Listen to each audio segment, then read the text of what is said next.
Audiolibros en 15 minutos. Suscríbete al canal y explora un nuevo libro cada día. Los lugares de trabajo estresantes pueden afectar negativamente a nuestra salud, pero no tiene por qué ser así. La mayoría de nosotros hemos experimentado estrés en el lugar de trabajo. Las estadísticas concuerdan. De hecho, los estudios muestran que el estrés laboral empeora cada vez más y no muestra signos de disminuir. El Instituto Estadounidense del Estrés informó que un asombroso 80% de los estadounidenses experimentan estrés regular en el trabajo. Pero si el estrés laboral es un fenómeno tan extendido, ¿cuáles son las consecuencias? En resumen, el trabajo puede ser perjudicial para la salud. Por ejemplo, según la revista Fortune, Salesforce está destinada a ser una de las mejores empresas para trabajar en los Estados Unidos. Sin embargo, numerosos informes anecdóticos de los empleados muestran una cara diferente de la empresa. Un empleado anónimo que se unió a la empresa como gerente pronto se vio obligado a tomar antidepresivos para hacer frente al estresante entorno laboral. Su horario en constante cambio y su exigente trabajo hacían que a menudo tuviera que trabajar, o viajar por trabajo, los fines de semana. Para hacer frente a todo esto, terminó gastando alrededor de $2,000 al mes en terapia y en un entrenador personal. Pero no todo el mundo puede permitirse esas técnicas de supervivencia, especialmente en la economía colaborativa de rápido crecimiento. La economía colaborativa se caracteriza por contratos precarios a corto plazo y, a menudo, por salarios bajos. Algunos han pronosticado que el 40% de la fuerza laboral estadounidense estará compuesta por trabajadores de la economía colaborativa en 2020. La incertidumbre económica de este tipo de trabajo, combinada con el escaso o nulo tiempo libre remunerado, llevó a revisar 93 estudios que concluyeron que el trabajo en la economía colaborativa reduce la seguridad en el trabajo, así como la salud general de los trabajadores. Pero las cosas no tienen por qué ser así. Un ejemplo inspirador de empresas que intentan hacer las cosas de manera diferente es Aetna. Después de que el director ejecutivo Mark Bertolini sufriera un terrible accidente de esquí en 2004, desarrolló un interés por la salud. Esto le hizo replantearse la actitud de su empresa con respecto al bienestar de los empleados. En 2015, Aetna instituyó un salario mínimo por hora de $16, lo que supuso un aumento salarial del 33% para las personas con ingresos más bajos de la empresa. Esto, combinado con la mejora del seguro médico de los empleados y las clases de meditación gratuitas, hizo que los empleados reportaran un 28% menos de estrés y un 20% más de calidad de sueño. Además, los costos de atención médica de la empresa disminuyeron, lo que demuestra que preocuparse por el bienestar de los empleados puede resultar en una situación en la que todos salen ganando. Lamentablemente, las empresas como Aetna son pocas y distantes entre sí. Como veremos en los siguientes parpadeos, el estrés laboral tiene un enorme impacto en las personas de todo el mundo. El costo del estrés laboral en los Estados Unidos es abominable, es la quinta causa más importante de muerte. Todo el mundo sabe que el tabaquismo pasivo no es saludable.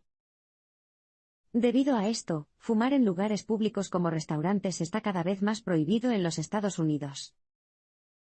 Sorprendentemente, el equipo de investigación del autor descubrió que el estrés inducido en el lugar de trabajo es tan mortal como inhalar humo de segunda mano cancerígeno. Entonces, ¿por qué los responsables políticos no legislan contra esta tendencia mortal? El estrés laboral en los Estados Unidos es en realidad la quinta causa de muerte más importante, con 120.000 muertes evitables cada año. Tras un análisis cuidadoso de los datos relacionados con la salud pública y las condiciones laborales, el autor y sus colaboradores de investigación llegaron a esta preocupante cifra. Pero, ¿cómo contribuye el estrés laboral a tanto sufrimiento? Esto se debe en parte a que en los Estados Unidos el trabajo no es solo el lugar donde las personas dedican tiempo para ganar dinero, sino también donde muchas personas obtienen su seguro médico. Esto significa que al menos 85.000 de estas 120.000 muertes se deben a la falta de seguro médico, ya sea por desempleo, trabajo independiente o simplemente por falta de cobertura proporcionada por el empleador. Entre las personas que tienen empleo, se estima que 28.000 muertes se deben al estrés provocado por el exceso de trabajo, la falta de control laboral o el apoyo social en el lugar de trabajo. Las causas incluyen la competencia global que conduce a un aumento de las horas de trabajo. El crecimiento de la tecnología móvil también significa que cada vez se espera más que los empleados estén en línea y trabajen fuera del horario de oficina. Todo este aumento del estrés afecta a nuestra salud física, y numerosos estudios muestran la relación entre el estrés y la enfermedad. En los hombres, por ejemplo, el estrés aumenta las probabilidades de padecer muchos tipos de cáncer. Desde el punto de vista monetario, el precio de las prácticas laborales estresantes provocó un exceso de 190.000 millones de dólares en gastos de salud mental, aproximadamente el 8% del gasto total en atención médica de los EU. Al menos la mitad de estas muertes podrían evitarse si los Estados Unidos adoptaran una política similar a la de sus homólogos europeos altamente desarrollados. De hecho, las muertes en el lugar de trabajo son la mitad de comunes en Europa que en Estados Unidos. ¿Por qué? Porque los países altamente desarrollados de Europa tienden a gastar más dinero en atención médica a medida que se hacen más ricos, lo que mejora la salud y reduce los niveles de muertes causadas por el entorno, incluidos los lugares de trabajo. Por lo tanto, si los Estados Unidos se alinearan más con la regulación laboral y los sistemas de salud europeos, el país podría evitar 60.000 muertes y unos 63.000 millones de dólares en costes de atención médica. Los despidos resultan en una situación en la que todos pierden tanto para los empleadores como para los empleados. Cuando ArcelorMittal adquirió Bethlehem Steel, en quiebra, en 2008, los nuevos propietarios decidieron cerrar su planta de Nueva York. Esto significó que los 260 trabajadores de la planta fueron despedidos. 3 semanas después, ocurrió la tragedia. Un ex empleado de 56 años, George Kuhl, sufrió un ataque al corazón y murió. Su compañero de trabajo Don Turner, de 55 años, corrió la misma suerte inmediatamente después. Había trabajado en la planta durante décadas. Estos trágicos eventos son el resultado directo de los despidos, y de la inseguridad económica y los consiguientes problemas de salud mental que provocan. Innumerables estudios en países desarrollados muestran una tendencia similar respaldada por una sólida evidencia empírica: los despidos provocan la muerte de personas. Uno de esos estudios con 13.000 adultos estadounidenses que sufrieron ataques cardíacos entre 1992 y 2010 reveló que casi el 70% de los casos ocurrieron después de perder el trabajo. Además, las personas que habían perdido más de 4 empleos en el período tenían un 63% más de probabilidades de sufrir un ataque al corazón que las que no lo habían hecho. La misma tendencia se puede encontrar incluso en otros países altamente desarrollados. Por ejemplo, un estudio sueco hizo un seguimiento de los empleados despedidos por empresas que cerraron sus puertas entre 1987 y 1988. Descubrieron que en los 4 años posteriores a la pérdida de sus empleos, las tasas de suicidio de la muestra se duplicaron. Otro estudio sueco descubrió que tras 20 semanas de desempleo, el consumo de alcohol de los despedidos aumentó un 400%. ¿La trágica ironía de todo esto? Las propias empresas también salen perdiendo como resultado de los despidos. Los costos de los despidos son muchos: indemnizaciones por despido, posibles demandas, disminución de la moral de quienes no fueron despedidos y disminución de la productividad. Además de estos costos, los despidos ni siquiera solucionan el problema subyacente al que se enfrentan las empresas. El problema no son los costos excesivos, sino la falta de ingresos. Y los anuncios de despidos suelen correlacionarse con la caída de los precios de las acciones. Esto no debería sorprender, ya que los despidos implican claramente que las empresas no están en la mejor forma. Entonces, ¿cuál es la alternativa? Bueno, tomemos el cierre del espacio aéreo de los Estados Unidos que ocurrió después del 11 de septiembre. Prácticamente todas las principales aerolíneas comenzaron a despedir empleados, 80.000 en total, para contrarrestar la pérdida de ingresos. Sin embargo, una aerolínea se destacó: Southwest. En lugar de despedir empleados, reembolsaron a todos los clientes que los solicitaran e incluso cumplieron la promesa de destinar $179 millones a un plan de participación en las ganancias de los trabajadores. A finales de 2001, Southwest estaba en muy buena forma. No solo tuvo un año rentable, sino que en 2002, su capitalización bursátil también era mayor que la del resto de la industria en conjunto. El sistema de seguro médico estadounidense deja a millones de personas sin seguro, lo que supone un alto costo humano. Todos los países altamente desarrollados han consagrado la atención médica como un derecho humano fundamental que no debe dejarse en manos de mercados competitivos. Es decir, todas las naciones altamente desarrolladas excepto los Estados Unidos.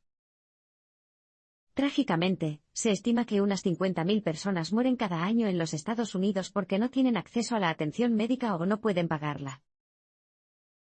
Tomemos a las mujeres que sufren de cáncer de mama, por ejemplo. Un estudio mostró que cuando no tienen seguro, sus probabilidades de no sobrevivir a la enfermedad aumentan en un 49%. Y un estudio a largo plazo de 9.000 estadounidenses de todas las edades entre 1988 y 2000 mostró que cualquier persona sin seguro tiene un 40% más de riesgo de morir. Los trabajadores de los casinos de Atlantic City son otro grupo de ejemplo. Desde 2011, la ciudad ha perdido la mitad de sus empleos en casinos. Peor aún, se canceló o redujo la atención médica asociada a muchos de los empleos restantes, y los empleadores alegaron problemas financieros.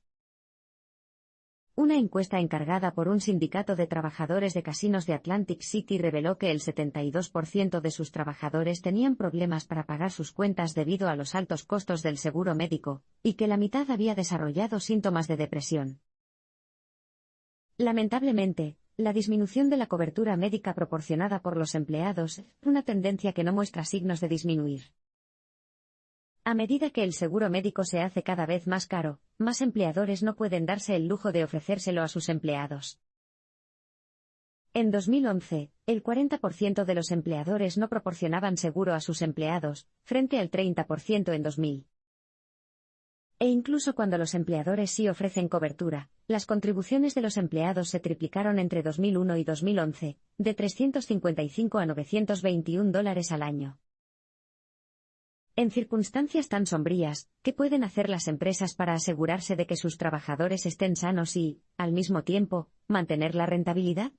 Después de todo, no se trata solo de que los empleados sanos sean más productivos. Las empresas que demuestran que se preocupan por sus empleados también inspiran lealtad y compromiso, y aumentan la retención laboral. A falta de un enorme cambio de política hacia la universalización de la atención médica, y alejándose de los mercados de seguros de salud competitivos, las empresas pueden ofrecer médicos in situ. Esto evita la necesidad de lidiar con costosas compañías de seguros, garantizando así una cobertura barata y eficiente para los empleadores y una cobertura de costo reducido, o incluso gratuita, para los empleados. Empresas de tan solo 400 empleados se han cambiado a este sistema, y han descubierto que ha reducido el absentismo, y ha permitido una prevención temprana de enfermedades. Dar a los empleados el control sobre su trabajo, junto con el apoyo social, les permite prosperar. Los beneficios para los empleados están de moda en estos días. Ya se trate de bebidas alcohólicas gratuitas en las instalaciones o de salas de juegos, las ventajas inspiradas en Silicon Valley se encuentran cada vez más en las oficinas modernas. Sin embargo, estas comodidades suelen ser superficiales, y no pueden por sí solas resolver los altos niveles de estrés que se encuentran en el lugar de trabajo. Un cambio real en el lugar de trabajo requiere tiempo y esfuerzo. Un factor importante que contribuye a la felicidad de los empleados es tener control sobre su vida laboral. Esto se demostró en la década de 1970, cuando investigadores británicos descubrieron diferencias en las probabilidades de que los funcionarios públicos contraigan enfermedades cardíacas. Descubrieron que los funcionarios públicos de mayor rango tenían un 50% menos de probabilidades de reportar dolor en el pecho. Esto se correlacionaba directamente con el grado de control que se les daba en sus puestos, ya que los funcionarios públicos de mayor rango tenían más opciones sobre en qué trabajaban y cómo y cuándo lo hacían. De hecho, la falta de control en el trabajo puede hacer que las personas se sientan impotentes. Cuando, por ejemplo, despiden a un directivo popular de una empresa y no se le da ninguna razón, los empleados sienten niveles más altos de estrés, ya que no tienen control sobre la situación negativa. De hecho, un estudio de la Universidad de Indiana descubrió que quienes tenían trabajos estresantes y exigentes con bajos niveles de control tenían un 15,5% más de riesgo de muerte. Pero las cosas no tienen por qué ser así. Tomemos como ejemplo al gigante de la moda para actividades al aire libre Patagonia. La empresa emplea estructuras organizativas planas que no permiten espacio para la microgestión. Cuando hace buen tiempo afuera, se alienta a los empleados a ausentarse del trabajo durante horas para disfrutar de los deportes al aire libre. Esta filosofía laboral les permite trabajar cuando y como quieran. El apoyo social en el lugar de trabajo es igual de importante para garantizar la salud de los empleados. Las investigaciones han demostrado consistentemente que tener una sólida red de apoyo social de amigos cercanos es bueno para la salud. Pero, ¿cómo pueden los lugares de trabajo contribuir a esos sentimientos? En primer lugar, las empresas deben evitar las revisiones clasificadas del desempeño de sus empleados. Esto obliga a los empleados a competir entre sí, lo que aumenta las luchas internas y disminuye la colaboración. En segundo lugar, invierta en relaciones a largo plazo con los empleados. Google lo hizo en 2011, cuando anunció un plan radical de seguro de vida para los empleados y sus familias. Tras el fallecimiento de un empleado, la familia recibiría todas las acciones no adquiridas del empleado, y la mitad de su salario durante 10 años. Estas acciones inspiran un sentido de comunidad en el lugar de trabajo, alivian el estrés de los empleados y aumentan la salud psicológica. La gente no debería morir por un salario, podemos hacer mucho para asegurarnos de que esto no suceda. Como se ha demostrado, hay muchas razones obvias por las que las empresas deben tratar a sus empleados como si fueran miembros de la familia. Los empleados sanos son más productivos, más leales y viven vidas más largas. Pero, ¿qué podemos hacer para cambiar la situación actual en la que se priorizan las ganancias por encima de la felicidad de los empleados? En primer lugar, comience a medir la felicidad de los empleados.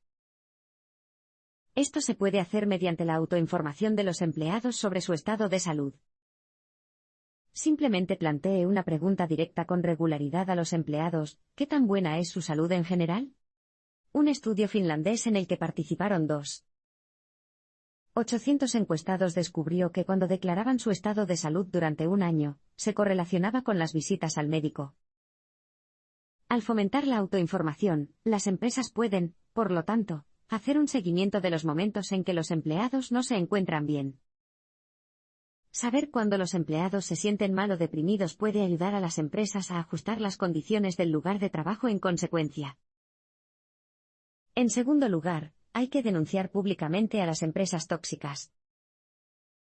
Del mismo modo que las empresas que tratan mal el medio ambiente son denunciadas cada vez más como contaminadoras, también debería hacerse pública la contaminación social de un lugar de trabajo insalubre. Al ser denunciadas, se incentivaría a las empresas a hacer que sus lugares de trabajo fueran más saludables. Ninguna empresa quiere que la tilden de mala para la salud humana. Por último, las empresas deberían verse obligadas a pagar los costes de salud de los que son responsables. Tomemos a Walmart, por ejemplo. Los bajos salarios de la empresa y el irregular seguro médico afectan el bienestar de sus empleados. Su política también obliga a los empleados a depender de la atención médica pública, cuyo costo no tiene que asumir Walmart. Un estudio estimó que los empleados de Walmart tenían un gasto de salud pública de $455 millones al año. Para reducir esta transferencia de gastos a los contribuyentes, las empresas deberían verse obligadas a pagar una proporción mínima de los costos de atención médica de los empleados. San Francisco hizo precisamente eso en 2007, al legislar que los empleadores tenían que contribuir con $1,37 por hora por empleado para la atención médica. ¿El resultado? Los costos de la sala de emergencias se redujeron enormemente, ya que los empleados pudieron prevenir mejor las enfermedades en la atención primaria que en el último momento. Al final del día, los empleadores y los responsables políticos deben darse cuenta de que hay una cuestión moral en juego. 120.000 personas al año se mueren literalmente por un cheque de pago para que las empresas puedan ganar más dinero. Y si las personas mueren a causa del trabajo, se les está robando su dignidad. Esto tiene que cambiar.